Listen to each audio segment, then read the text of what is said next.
right, people, welcome to another episode of Natty News Daily. I am very, very excited to announce we have some special guests on tonight. We have the president and vice president of the INBA, PNBA, Denny and Denise. Welcome to the podcast, guys. It's a pleasure. Thank you very much. I just want to say I appreciate you guys reaching out to me. I kind of had a bit of a fanboy moment just because when someone, especially where you guys are in the organization itself, contacted us on the page, it was cool. It meant a lot. So Yes. We see what you're doing, so Yeah. we figured, hey, we got to check these guys out and start some conversation. yeah, for sure. So I guess, for the listeners and for myself, give some backstory on how you guys got involved within the organization and got to the position you guys are now. Well, okay. I came to the United States when I was 10. So at that time, I got involved watching a lot of TV because I didn't have TV when I was in Greece. And I watched late night movies, and I saw Hercules, Steve Reeves, and I really got involved. That turned me on the whole thing. And I started working out with weights when I was 13. I got serious. I did a lot of sports, but always loved bodybuilding. I mean, every sport that I did, it was always helped me a lot. And especially those days, I thought that you get muscle bound if you do bodybuilding. It was kind of weird. The coach didn't want me to do those things. But anyway, I loved it. I graduated college, got into architecture, city planning, but always worked out, always enjoyed, always start training people and stuff. And I opened up my own gym at one time. Awesome. And then at that time, I read the iconic magazine, INBA magazine, and said, why don't you do a little show, a little contest in your gym? You get everybody excited. So I did that, and it was really great. Everybody loved it. So every 6 months, we do a little something to get everybody excited about it. Afterwards, it got so big that people would say, why don't you get into some organization and promote bodybuilders? At that time, there weren't that many, so there was only NPC. So I went with NPC, did shows with them, tremendous shows. We had sellouts, really great. The only problem was that people were getting so big, they were using drugs and everything else, and I didn't care for that. I thought the sport was getting, especially when the women start using it in the 80s, was really, really bad. So I talked to Jim Mannion from the NPC. I said, I really do want to do a natural show. He says, I don't think you're a good idea. You're going to lose your money. You're going to lose a lot of money. I said, well, I'd like to try it. Yeah. Actually, that show became the biggest show in California that year. Wow. We had athletes from all over the world. We had athletes come in, not only from the United States, from New York and California and everything else, from Canada. I had people coming from other countries. But anyway, great success. Then afterwards, they decided that they didn't want really natural. So I started my own organization. I started the ABA, Amateur Bodybuilding Association, and the PNBA, the Professional Natural Organization.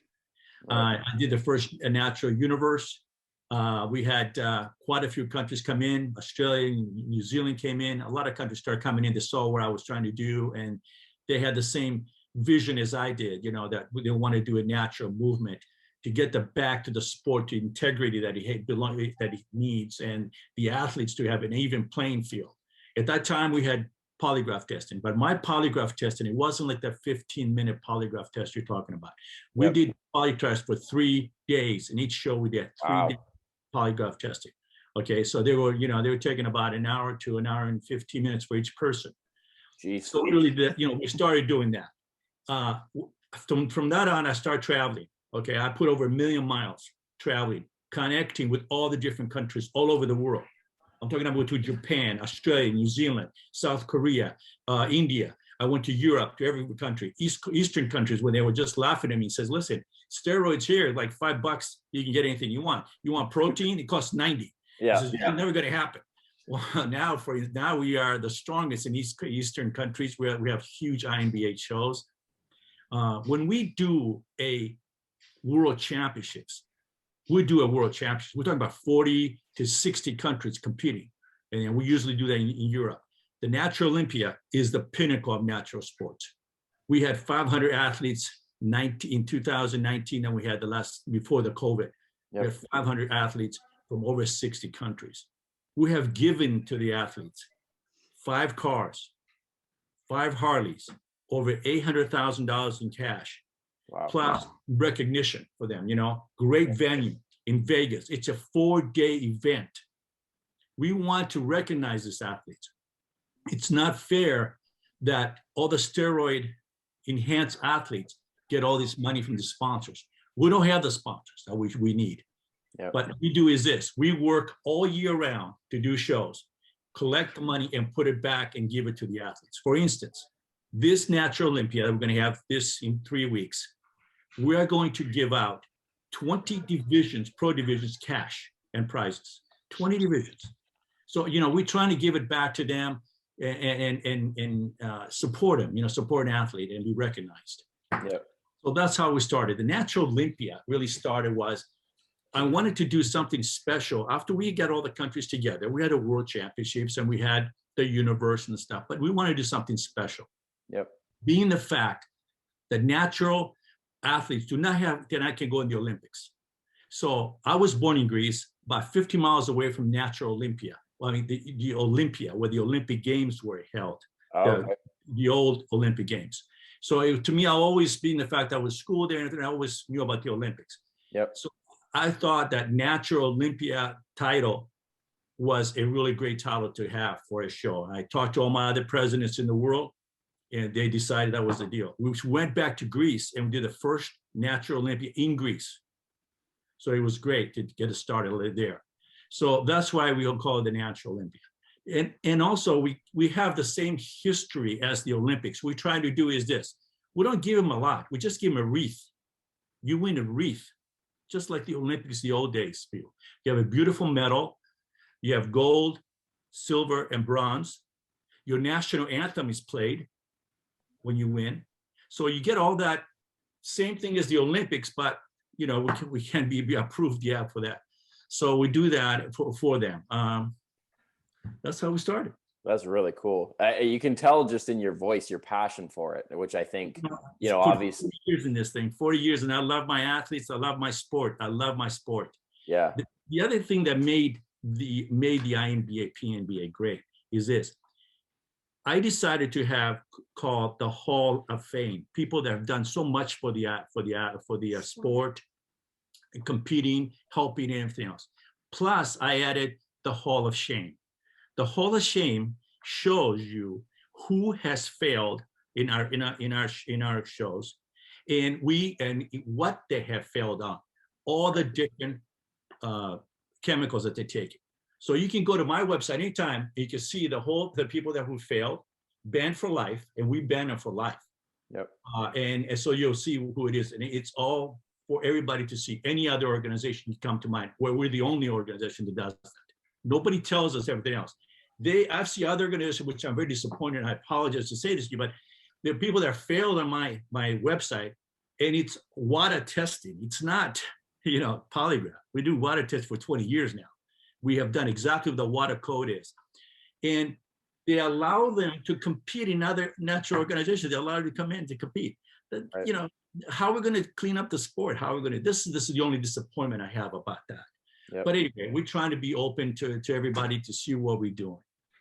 Oh, for sure. Yeah. Like, I think, this is something, you touched on earlier with regards to like sponsorships and getting recognition for the athletes. And this is a subject matter we've talked to numerous other people about. And, it's good to see that you guys are really putting effort into, getting athletes promoted and getting them recognized and we're awarding them with, obviously financially. And I mean, who doesn't want a Harley Davidson? That's pretty cool. So, there's all that kind of stuff, which as athletes, the three of us, James and Dan, that have now joined on, it's really good to see.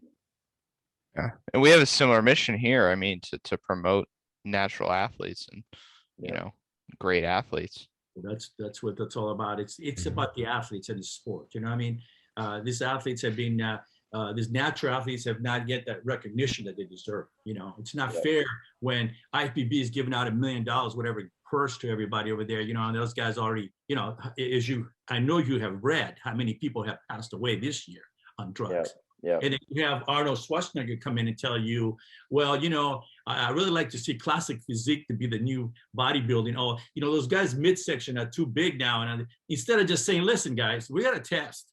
You're not going to be able to compete in my Arnold's Classic anymore if you can't pass the test. And he has the money to do it, test everybody and do that. And this is disappointing, very disappointed to say this. And I'm, I'm 40 years in this business, and I'm expecting somebody like him or like The Rock or anybody, those guys who want to promote, to stand up and say, listen, we're killing ourselves here. Yeah. We're killing the sport. We're killing the athletes. Let's do something to really, to help out here, Yeah. You're seeing that bit of a tide turn a little bit with classic physique now, right? Where, guys like Chris Bumstead are becoming, very big faces in the industry. And, anybody can look at Chris and he's obviously enhanced as well, but definitely not to the degree that the big guys are. But, a lot of guys can look at Chris and respect that physique, whereas they look at Big Rammy, and let's be honest, none of us want to look like Big Rammy. And my wife doesn't look at Big Rammy and say, "Ooh, he's attractive." But a lot of the classic physique guys, she can look at and say, "Well,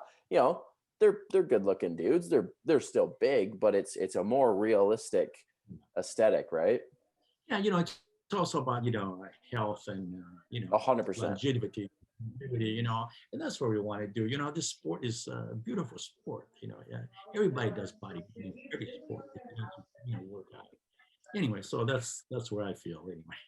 Yeah, for sure. So you mentioned the discrepancy in sponsorships from the enhanced side to the natural side.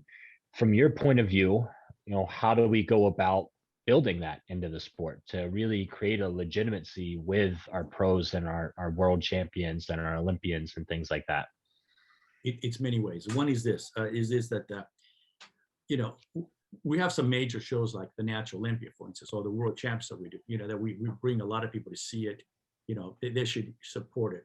And that's what they want. The companies want people that they can be able to sell, be able to be there, so that's what one thing have to do. But that's not, they don't see the companies, the value, and that's the problem. And I think the athletes, look, the people that buy this supplementation and stuff is the natural athletes, really. A lot, it's more than anybody else.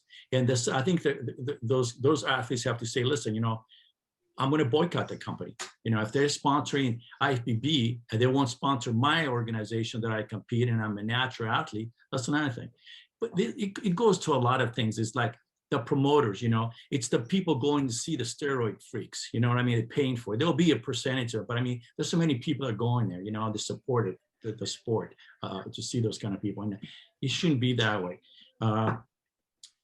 What can I tell you? I mean, it's just I'm kind of falling blank here. Yeah, I mean, it's unfortunate that the natural athlete doesn't get the support from these supplement companies. So that's why we try to partner with the supplement companies that we know are there to support the athletes that we have. So Gains in Bulk is one of them, Elite Caliber Nutrition, and they actually sponsor some of the athletes. So they may not be that large, but we do know that they're supplements are third-party tested.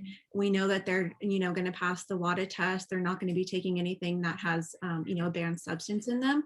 So I think the tide is going to turning, and it's going to really turn these next couple of years.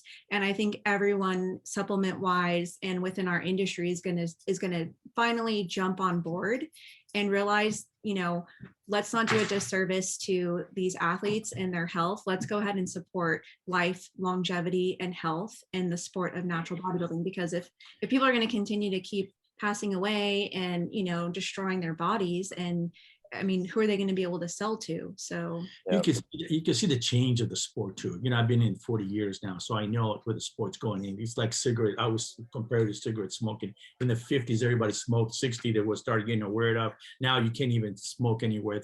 I think people realizing the steroids, they don't like that look. They see that they grotesque. That's way out of hand. It wasn't like the 70s, or some of the 80s. It's getting really bad.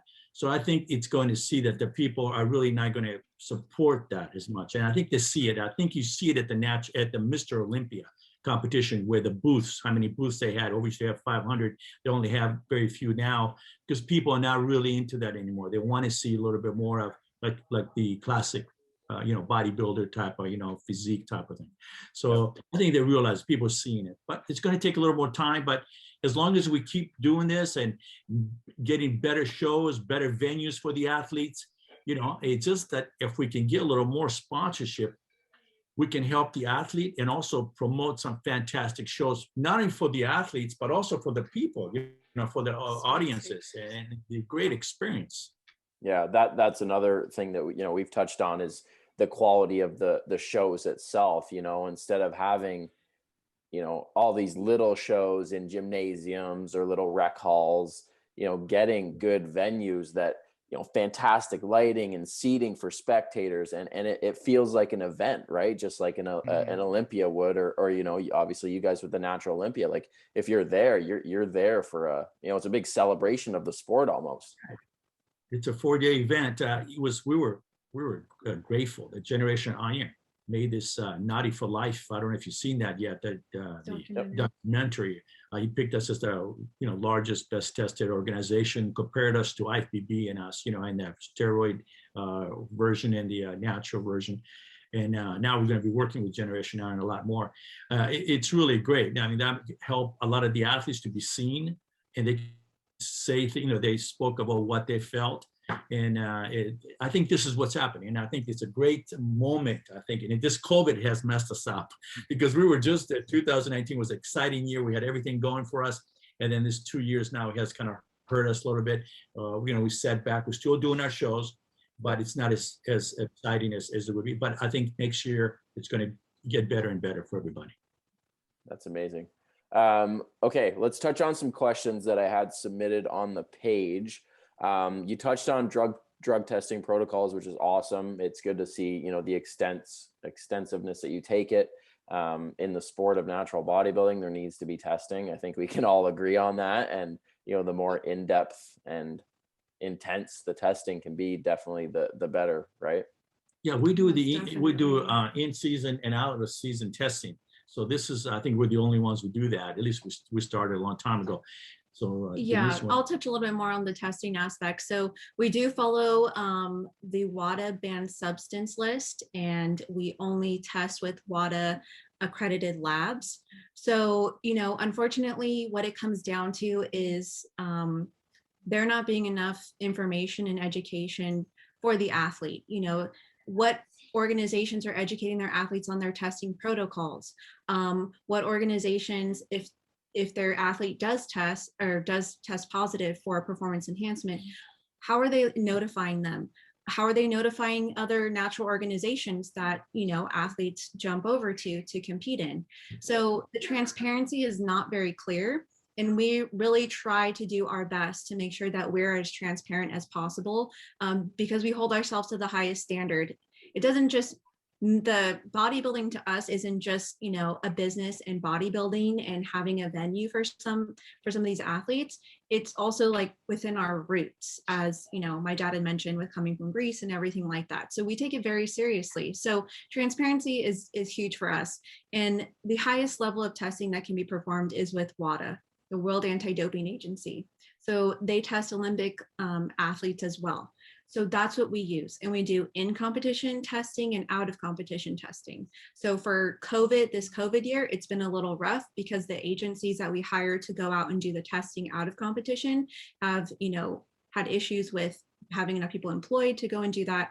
And then also because of COVID scares, they're kind of scared to go to people's homes and take a sample because of COVID. So, but in the past, we've always done out of competition testing. We were able to do some at some of the competitions that we had this year. When we had Mishak, we tested him at the Natural Olympia, after the Natural Olympia. So that was just a couple months ago. Just came into he did some guest posing for us. He wasn't aware that we were going to be testing. And we just asked him, you're a PNBA athlete. You sign a waiver that says we can test you in and out of competition at any time. And we're here, we're going to test you. So we do that all the time as much as we can. And, we try to be as transparent as possible. So we have that hall of shame. And we also express to everybody, what the athlete failed on. So, it's just a question that I have for the athlete that is, competing in another natural federation is, they need to do a little bit more due diligence and ask the organization, what's your testing protocol? What compliance are we following? What labs are testing, for performance enhancements? If you're doing redwood toxicology or Quest, you know, those are employment agency testing centers. Those are not sensitive enough to pick up the diuretics, the performance enhancements, the SARMs, anything close to that, as a WADA test would be able to pick up. So, you know, and we've had times where we've had to go to court because somebody has tested positive. We've been able to defend ourselves in court because of our testing protocols and because of, you know, we educate the athlete that competes with us what our standard is. They sign a waiver multiple times throughout the process of registering for a show, and when they get to the show, and when they get to express the sample. So, you know, we take it very seriously. So I just would like to ask the athlete, please make sure you're asking your natural organization, you know, what are you guys doing? How do I know if somebody has you know, tested positive? How do I know? You know, it's sad when, just to go tell you something, it's another organization, but the deal is this, that they have the owner of the organization does the polygraph testing. You know, it just does, it's not kosher. I mean, what can I tell you? I mean, that's not how to do it. You know, making over $250,000 just on testing, and because you're the tester and you give a 10-15 minute test, that's not right. It's just you're taking the money from the athlete. Test them properly. You know, do water testing, do the right thing. You know, let's make the sport straight. Let's get to everybody do, you know, integrity in our sport and in promotions and everything like that. Let's just do the right thing. That's all I'm saying. Yep. So quick question on that. So the WADA list is pretty expansive. You know, it covers, you know, the main things that we're looking for in natural bodybuilding, which, I mean, the steroids, the SARMs, the hormones, the etc. I know that there are also some substances like, say, marijuana that are also on the list. And you mentioned, go ahead. Right. It sounded like you were going to answer. I think you kind of know what I'm getting at is what's, you know, are those things that you're looking for? And you mentioned lifetime bans. Are there gradations of bans or? Yeah, so right now we are giving a warning to those people that have tested for the THC within marijuana.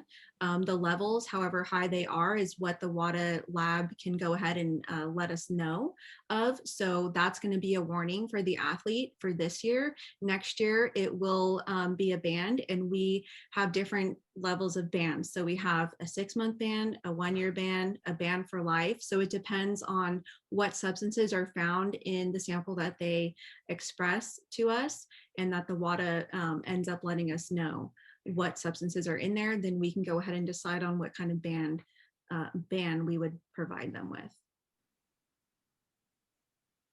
Yeah, good to know. Okay, someone asked about Classic Physique. You guys are obviously one of the organizations in the natural stream that have implemented Classic Physique. So can you just describe the differences between them? The person asked about if routines are, you know, weighed in on scoring and stuff like that as well. You want to do that? Yeah, well, you know, the routines are 50% of the scores. 50, like 1-5 or 5-0? 5-0. So half of their score. Half the score. So because it's the physique that we're looking for. We're not looking at bodybuilding, you know, size, and we're looking for a symmetrical body that looks, you know, very pleasing, well presented, and you have to know how to present your body. There's specific poses that we ask you to do so we can see that. And then you have a routine of yourself to present your body. So it is, you know, it's totally different bodybuilding mainly is for size, symmetry, and definition, you know, and we just want to see bulk and want to see, you know, as much size as possible. Whereas we're looking for more of a physique, more of a beauty or artistic. Yeah, sorry, yeah, artistic, you know, there you go. And that's what, but you know, our guys are not as big as, you know, IPB, you know, we know that there's some enhancement there. So, but they're some beautiful physiques. You don't have to have that big size to look great, you know, and present. Yep. Yeah. So in the INBA we take, and PNBA we take presentation and the ability to perform the poses correctly greatly within like the score of your judging score. So, you know, when you're on stage, if you have a great physique and you don't know how to present it, that's going to definitely affect your score. If you have especially when it starts getting really close with the competition on stage. So, you know, we encourage everybody to make sure that you know how to do your mandatory poses, you know how to best, you know, represent your body on stage, and that, you know, you choreograph your, whether it's your T-walk or your posing routine, you know, to fit your personality, but also to fit the criteria. So that's why the 50% of the score for classic physique is weighted in as so heavily, because you do need to know the classic physique poses. You can't just, you know, only know the bodybuilding poses and not be able to show that artistic, you know, poses of a classic physique athlete. Yeah. It's good that you guys have just like a kind of a deciphered difference between the two, because I think there's still, you know, a little bit of confusion within the natural stream of what is classic and what's not. You know, I think, you know, an eye that's in the sport can look at a physique and say, oh, that's probably a little bit more classic. But the fact that you guys obviously weigh the presentation towards it and how you display the poses and, you know, transitions and stuff like that's good to know. True. Okay, let's close this out with, I guess, your final statements with regards to like why the INBA, the PNBA, the Natural Olympia, you know, is an up and comer in the stream of natural bodybuilding. You know, if this is the pinnacle, you know, why would they want to come there versus elsewhere? Well, listen, you're going to get, you go to, there's world championships. If you go to the Midwest, there's a world championships by an organization, and they have world champs. There's only one country competing, the United States. That's it. There's other countries that have 2 or 3. We have from 40 to 60 some countries competing. We have this year alone, we have 9 countries who joined us. 9 countries just this year, and it's a bad year. You know, it's COVID year, but they see that we're trying to do. They see the vision we're trying to do. We're trying to do the right thing for the athletes. You know, we give them the great venues. We give the amount of money that we give out to the athletes, the prizes, the cars, the Harleys, the rings, all those things. It just, you know, it's also they see me and my family. We put all these years together. My kids grew up in a trailer doing shows all over the world, you know, all over their country. But that we care. We love this sport. You know, this sport has given us so much. We have so many friends all over the world. Yep. It's unbelievable. All my athletes have friends in Australia. They go to Europe or they can go to Asia, and they have friends you can stay with. And if you come to the Natural Olympia and you come Sunday when we have a brunch award ceremony, and we get all the pros are lined up and signed autographs and stuff, at 12 o'clock when it's finished, I'm telling you, everybody's crying. It's like a family. It's a unit. It's something that you're not going to believe what it is. I mean, I can't believe it, you know. And I'm really looking forward to it too, because I like to see everybody again together. Yep. That's what we do. I don't know, Denise. So really, it's just an experience that, you know, only we can try to explain. But when you get there, you're going to be like, wow, this is unreal. Like-minded people from all over the world that are very competitive with their physiques, and they want to know more about you. How do you train? What are you up to? What's your off season like? So it's really an undescribable feeling, because, you know, as an athlete, it's different. And then for us as promoters and, you know, putting on the event, it's different as well. So, but I can definitely tell you that you will leave there in awe with the amount of people that you see all those flags, everybody having their own flags, so pride of them. So, you know, having an INBA all over the world, it is special, you know, really. I hope someday, I hope to see you get there too. Yeah. Hey, it's Natty News Daily might have to come report at the Natural Olympia. So I do have one quick follow-up question. So what are the qualifications to compete at the Natural Olympia? I competed at the Mr. America, and I believe I heard the athletes meeting that I'm qualified. Would that be in the pro and the division too? Yes. Yes. So the Mr. America was a Natural Olympia qualifier for both the amateurs and the pros. And if you're in the pro division, you're more than welcome to register for the Natural Olympia. And yeah, Good to know. Let's go. Wheels have been turning with shows because my season's not over yet. So well, we'd love to have. It's a little bit of a selfish question, but well, even if you don't come and compete, you Just can come and hang out and check it out, and you guys can tag along with, and yeah. Love to have you. I really would. we'll have to sneak Leroy over from across the border. Yeah. I'm Yeah, trapped in Canada. yeah. A couple more weeks and then I can come to a little south of the border. We have some Canadians coming over actually, so it's right down to the wire, but everybody's like booking their flights from Europe and stuff. So Yeah. Oh, that's awesome.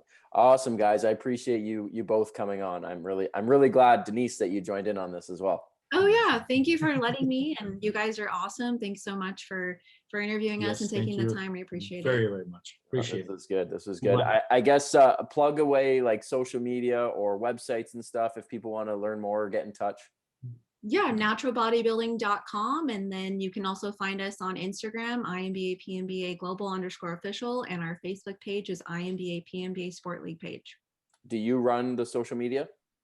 I do some of it. So I work with a social media small team, and we kind of just really stay in really good communication with each other.